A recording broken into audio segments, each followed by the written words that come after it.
ಈ ರಾಜ್ಯದಲ್ಲಿ 22ನೇ ತಾರೀಕಿಂದ ಶುರು ಆಯಿತು.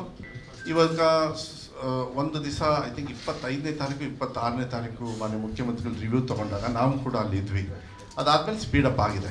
ಮಂಗಳೂರು ಉಡುಪಿಯಲ್ಲಿ ಇಡೀ ರಾಜ್ಯದಲ್ಲಿ ಮಂಗಳೂರು ದಕ್ಷಿಣ ಕನ್ನಡ ಮತ್ತು ಉಡುಪಿಯಲ್ಲಿ ಸ್ವಲ್ಪ ಕೋಆರ್ಡಿನೇಷನ್ದು ಮಿಸ್ಟೇಕ್ ಆಗಿದೆ. ಮ್ಯಾಪಿಂಗು ನಮ್ಮ ಟೀಚರ್ಸ್ದು ಇದೆಲ್ಲ ಇರೋದನ್ನು ಈಗ 12 ಗಂಟೆ 12ವರೆಗೆ ನಾನು ಡಿ ಸಿ ಅವ್ರ ಜೊತೆನೂ ಕೂಡ ಡಿಪಾರ್ಟ್ಮೆಂಟ್ಗಳ ಜೊತೆಗೆ ಯಾಕೆಂದ್ರೆ ಇನ್ನು 2 ದಿವಸ ಇದೆ how to speed up, how to achieve maximum ಏನು ನಾವು ಅಚೀವ್ ಮಾಡೋದಕ್ಕಾಗುತ್ತೆ ಅಂತೇಳಿ.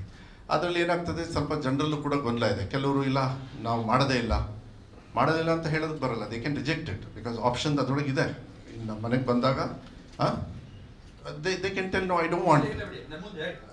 ಅದಾದಮೇಲೆ ಇವ್ರೇನಾಗ್ತದೆ, ಮಾಧ್ಯಮದಲ್ಲಿ ಬಿ ಜೆ ಪಿಯವರು ಇಲ್ಲ ಸಮೀಕ್ಷೆ ಮಾಡಬೇಡಿ. ಈಗ ಜೋಶಿ ಅವರು, ತೇಜಸ್ವಿ ಸೂರ್ಯ, ವಿಜೇಂದ್ರ, ಆರ್ ಅಶೋಕ್ ಇವರೆಲ್ಲರೂ ಕಾನ್ಸ್ಟಿಟ್ಯೂಷನ್ ಮೇಲೆ ಒಂದು ಪ್ರಮಾಣ ಮಾಡಿ ಹೇಳಿರ್ತಾರೆ. Actually suo motu case supreme court ಅವ್ರ ಮೇಲೆ ಹಾಕಬೇಕು. ಇವತ್ತು ನೀವು ಸಮೀಕ್ಷೆಗೆ ಸಹಕರಿಸಬೇಡಿ ಅಂತ ಹೇಳಿಬಿಟ್ರೆ ಒಂದು ಸರ್ಕಾರದ ಕಾನೂನನ್ನ, ಹಾಗಾದ್ರೆ ನಾಳೆ ನರೇಂದ್ರ ಮೋದಿ ಅವ್ರು ಮಾಡ್ತಾರಲ್ಲ, ಏನು ಮಾಡ್ತೀರಾ ನೀವು? ಹಾಗಾದ್ರೆ ಇದನ್ನು ತಿರಸ್ಕಾರ ಮಾಡ್ತೀರಾ?